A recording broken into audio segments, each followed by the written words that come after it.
Change is easy. Getting people to go with you is the job. Today we meet the person who makes it happen.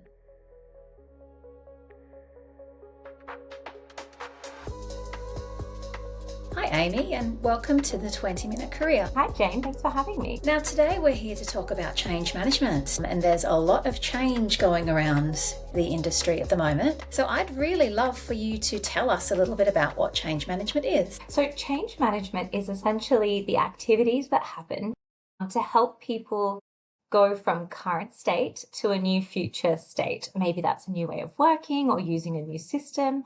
And there are certain activities that people need to do and processes that they need to be taken through so that by the end of the new state, they feel comfortable and confident and have the skill set that they need to be able to move into that new way of working with confidence. How did you get into change management? What was your pathway there? I fell into change management, to be completely honest.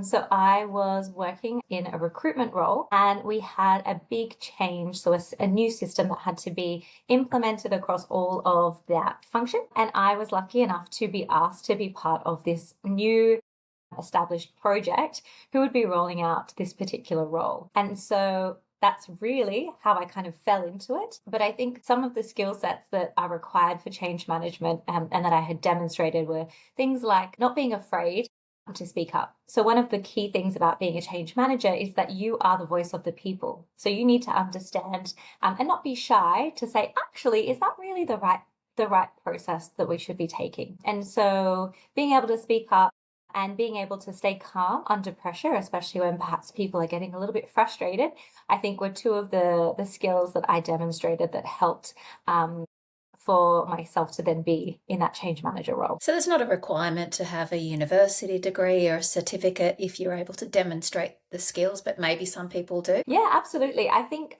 change management is a relatively new role. And so with that in mind, some people have formal qualifications. So there are various qualifications like ADKAR, which is through ProSci, and some other different qualifications. I didn't actually go to university myself, so it was more learning on the job and then doing smaller like LinkedIn learnings as well as Agile Foundation courses, really just to help give that information that is required. So day to day, average Tuesday, what might that look like? Yeah, so on my average Tuesday, I'm usually part of a project group. So I'd be working very closely with a team of individuals. And the project manager would usually say, here is the project plan. And then I'd go away and put in all of the stages for change management within that project plan. Now, this is where I use ADKAR. So ADKAR is a change methodology and it stands for awareness, desire, knowledge, ability, and reinforcement. And they're essentially the 5 pillars of change management and the 5 stages that you want to take people through. So I would start off with awareness. So really what we're saying with awareness is, how do I let people know that this change is coming? And so I might be thinking about some communications. So what would it be an email? Would it be a Slack message or a Teams message? Would it be the CEO standing up at a town hall telling everybody this particular change is coming? So the communications plan is really, really important. Off the back of that, the one thing that I think is really important from change management is what I call persona interviews. So you don't necessarily know what you don't know. You're not going to be an SME of every single area of a particular business. That's impossible. So the way in which you understand how people are feeling is by having persona interviews. So you would select a handful, most likely, of people and just say, hey, this change is potentially coming. How is that going to impact your day-to-day? What does your day-to-day look like? And the things that we're really trying to understand is, where are their pain points? Because these are opportunities for us to fix in the new world. And that would be a really good news story. What are things that they love and that they're ingrained in? Because if we're going to change that, they're not going to be too happy. So we need to think about how we're going to mitigate some of that. And then the other piece is, what's random? What's bespoke to you that perhaps someone else isn't doing? And if we change a process, what's that impact going to be for you? So we start having some conversations with people, starting to build a bit of a picture around, what does this change really mean for them? And then off the back of that, I would complete a change impact assessment. So that's where I think step by step, what is every single step in a process What does that look like currently? What is that going to look like in the future? And what's the impact? So I would actually be assessing that. Is that a positive impact? Is it a negative impact? Is it a high impact? And just trying to understand, how that might impact individuals. From there, I can build out a training needs analysis. So that will tell me what training do these individuals need, and build out training information. So it might be things like a training manual. It might be bite-sized videos to say, this is how you do this step of the process. It also might be, via Zoom calls and actual click, click, click conversation type training as well. And then once people are trained, so if we're thinking ADKAR, we've done the awareness, we've created some desire, we are now at the knowledge phase. So we're building up people's knowledge. And then the next is the ability. So essentially, once you've done training, you need to test that people understand. Do they actually have that ability? And so often that can look like AMAs, additional training, buddy systems, really getting ready to push that big green button and launch into that new space. And then the next piece is the reinforcement. So this is hypercare, and this is also so crucial. So if you think about change management, it can be quite emotional because you've done something in a particular way for 10 years, let's say, and someone is coming in and saying, oh no, we're going to do this completely new way of working. All of a sudden you have to stop. You've been working at autopilot. That's not going to work anymore. Now you have to stop. You have to think. You have to second guess yourself. You have to go back and read a manual or stop and read another piece of information. And that can be frustrating. And so really at the reinforcement stage, what you really want to be doing is building that trust and showing people that no matter what happens, we're here to support you. And so usually it's things like an open chat forum. So at any point in time, 24/7 almost, I will be on standby. If you have a question, if you get stuck, I will be your first point of support. I will jump in and have a call with you and support you through it. You obviously also have reference materials, so you can jump in and do that. And people leaders also tend to be really supportive in trying to help people through. The other piece that I find also sometimes helps is to call out good news stories. So the first week, once the change has happened, let's call out some of the great wins that we've already had. And so they can be things like positive feedback from customers, a efficiency win with a process, or even just people actually picking up the new process and running with it, which is also great. So there's a lot going on my Tuesday. Absolutely. You made a really good point about when change is emotive and people will relate to change positive, negatively. They could be apathetic. I can imagine that impact on you can mean that you have quite a lot of pressure in your role every now and then. Yeah, absolutely. So we call it change resistance. And essentially that is the emotional pushback that is happening from individuals. And that can look like, it can present in so many different ways. So it can be people who just ghost you.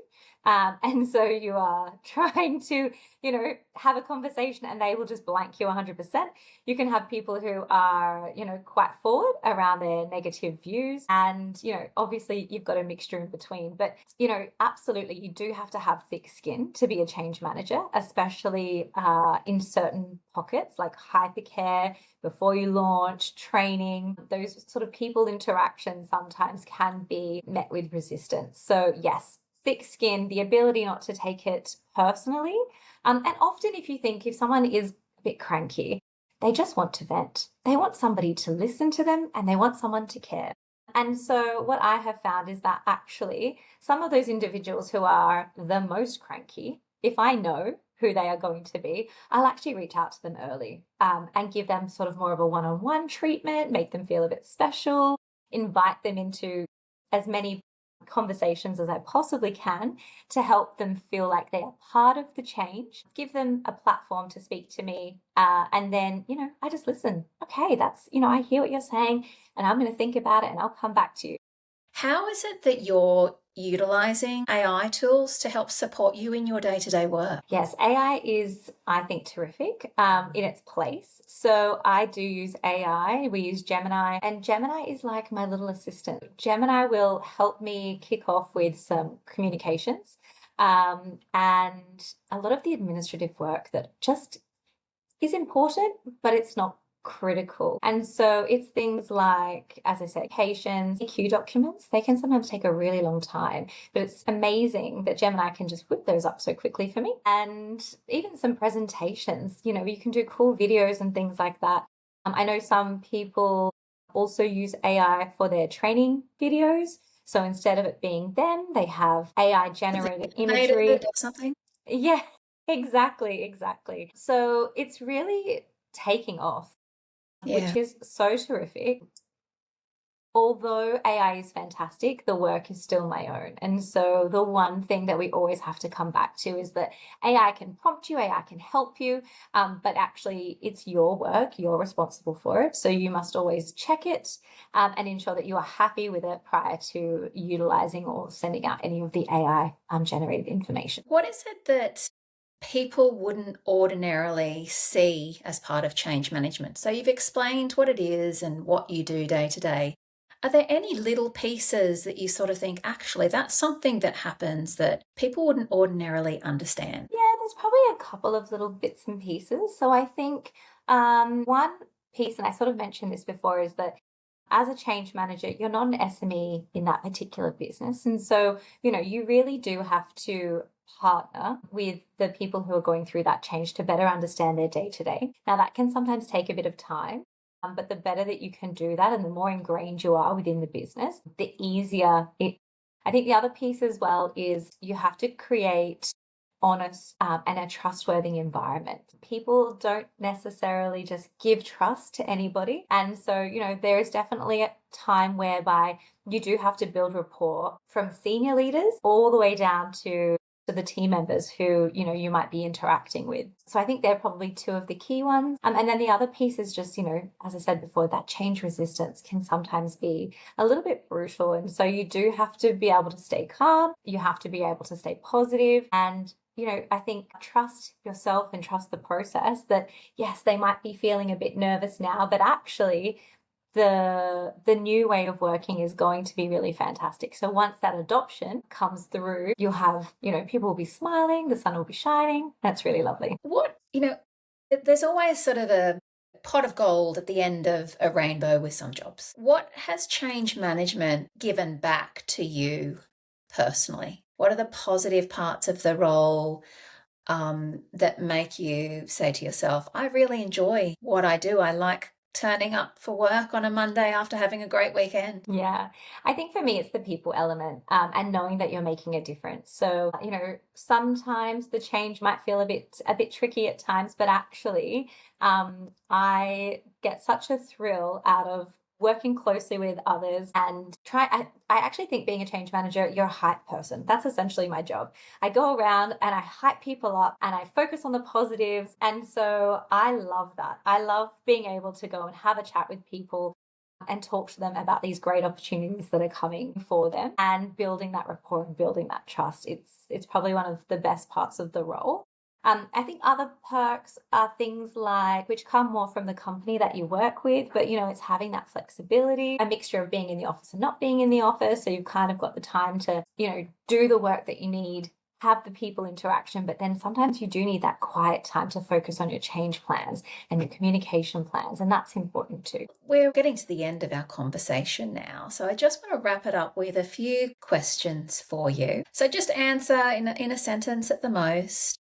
Thinking about the type of person that would probably find change management appealing. Can you describe what that person might be like? Yes, I think a hype person, energetic, compassionate, and fierce. Great. What do you know now, given that you've been in your career for a little while, that you probably would have found really helpful when you were first starting out? Yeah, I think for me, it's that old saying that hard work trumps talent when talent doesn't work hard. And I think that is just so true because you can be super talented, but actually the work ethic, what you bring to the table, the energy, the enthusiasm, that, can do attitude, like, yes, give it to me. I want to help. I think that is so important. And that sort of leads on to my next question is what kind of advice would you give to someone if they were thinking about change management as a career? But you've sort of answered it in that one already. But is there anything else you wanted to add to that? No, probably just give it a go, I think is fantastic. Opportunities, if you get an opportunity, say yes. And if change management is something that is of interest, then I would say jump onto LinkedIn Learning or even YouTube these days, search ADKAR and actually just do some of that understanding because that fundamental understanding, I think, it will set you apart from others. Yeah. Okay.